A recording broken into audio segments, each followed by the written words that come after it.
بسم اللہ الرحمن الرحیم اللہم صلی علی سیدنا و مولانا محمد وبارک وسلم صلاۃ و سلام علیک یا رسول اللہ صلی اللہ علیہ وسلم۔ نصاب المنطق کا سبق مفہوم کی اقسام، اس کی دو قسمیں ہیں، جزئی کلی۔ جزئی اسے کہتے ہیں جو کثیرین پر صادق نہ آئے کہ اس کا صدق کثیر افراد پر جائز قرار دینا عقلاً ممتنع ہو، عقلاً محال ہو، یعنی بہت زائد افراد پر، بہت سارے افراد پر، کثیر افراد پر صادق نہ آئے، وہ کثیر افراد پر نہ بولی جائے، بس ایک شخص پر بولی جاتی ہو تو اسے جزئی کہتے ہیں۔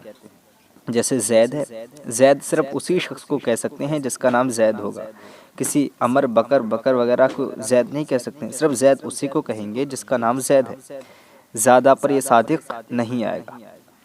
اور کلی وہ ہے جو مفہوم، کلی ایسا مفہوم ہے جو کثیرین پر صادق آتا ہے، یعنی ایک سے زائد پر بولا جاتا ہے۔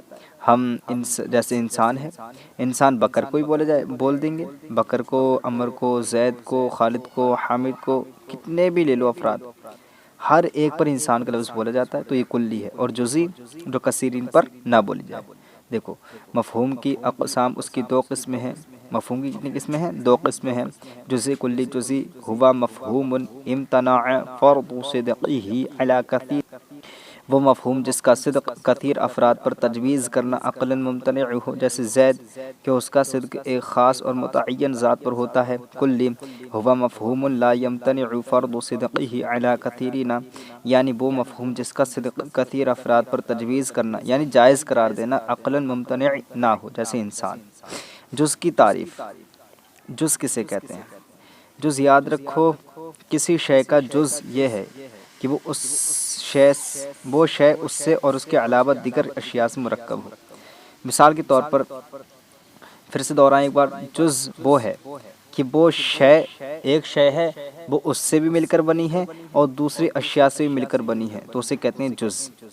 جیسے دیوار ہے، دیوار اینٹوں سے بھی مل کر بنی ہے، سیمنٹ سے بھی، ریتے سے بھی، بجری سے بھی، کتنے چیزوں سے مل کر بنی ہے، تو اینٹ ایک جز ہو گیا، بجری ایک جز ہو گئی، ریتا ایک جز ہو گیا۔ آپ دیکھ رہے ہیں، سب آپ اس کا نظارہ کرتے ہیں، تو یہ جز ہے۔ اب اینٹ سے بھی مل کر بنی ہے اور دوسری اشیاء سے بھی مل کر بنی ہے، تو اسے کہیں گے جز۔ دیکھیں، جز کی تعریف، کسی شے کا جز یہ ہے کہ وہ شے اس سے اور اس کے علاوہ دیگر اشیاء سے مرکب ہو، جیسے اینٹ دیوار کا جز ہے۔ کلی کی تعریف، جو دو یا دو سے زیادہ اجزاء سے مرکب ہو۔ کلی اسے کہیں گے جو دو یا دو سے زیادہ اجزاء سے مرکب ہو، یعنی اس میں دو اجزاء تو ہیں ہی لیکن ان کے علاوہ دو اجزاء اور ہیں، جو دو اجزاء سے مل کر بنی ہو یا زیادہ سے مل کر بنی ہو۔ جیسے دیوار ہے، دیوار ایک کل ہے کیونکہ یہ سیمنٹ، اینٹ سب سے مل کر بنی ہے، تو اسے کل کہیں گے۔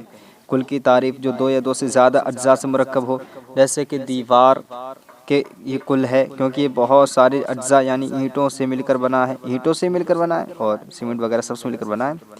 فائدہ، جن اشیاء پر کلی کا صدق آئے ان کو کلی کے جزیات اور افراد کہتے ہیں۔ تو کلی کے، جن اشیاء پر کلی کا صدق آتا ہے ان اشیاء کے جس پر صدق آتا ہے انہیں افراد اور جزیات کہتے ہیں، اجزاء کہتے ہیں، جزیات کہتے ہیں۔ جیسے کہ مثال کے طور پر انسان ہے، انسان بکر پر بھی صادق آتا ہے، عمر پر بھی صادق آتا ہے، خالد پر بھی صادق آتا ہے، حامد پر بھی صادق آتا ہے۔ تو یہ جو جز ہیں، جو خالد، عمر، بکر سب پر یہ صادق آ رہا ہے، انہیں کہیں گے اجزاء، جز۔ بات سمجھ میں آ رہی ہے؟ دیکھیں، فائدہ، جن اشیاء پر کل کا صدق آئے ان کو کلی کے جزیات اور افراد کہتے ہیں، اور جن اشیاء سے مل کر کل بنے ان میں سے ہر ایک کو جز کہتے ہیں۔ اب کلی اور کل کے درمیان فرق بتلا رہے ہیں کہ کلی کسے کہتے ہیں اور کل کسے کہتے ہیں۔ کلی یاد رکھو، کلی کے ہر فرد پر، کلی کے ہر فرد پر تو کلی کا اطلاق ہو سکتا ہے لیکن کل کے ہر فرد پر کل کا اطلاق نہیں ہو سکتا۔ کلی کے ہر فرد پر کل کا اطلاق ہو سکتا ہے لیکن کل کے ہر فرد پر کل کا اطلاق نہیں ہو سکتا، یہ فرق ہے۔ مثال کے طور پر انسان ہے، انسان کے اجزاء ہیں زید، عمر، بکر، خالد، عمر، حامد وغیرہ. تو زید کو بھی انسان کہہ سکتے ہیں، عمر کو بھی انسان کہہ سکتے ہیں، بکر کو بھی انسان کہہ سکتے ہیں. اور کل کے اجزاء ہیں سیمنٹ، اینٹ وغیرہ، بہت سی اینٹیں. تو جیسے دیوار ہے، دیوار کے اجزاء ہیں اینٹ، سیمنٹ وغیرہ، اینٹیں، بہت سی اینٹیں ہوں انہیں بھی، لیکن ایک اینٹ الگ رکھی ہوئی ہو تو انہیں ہم اینٹ نہیں کہتے ہیں.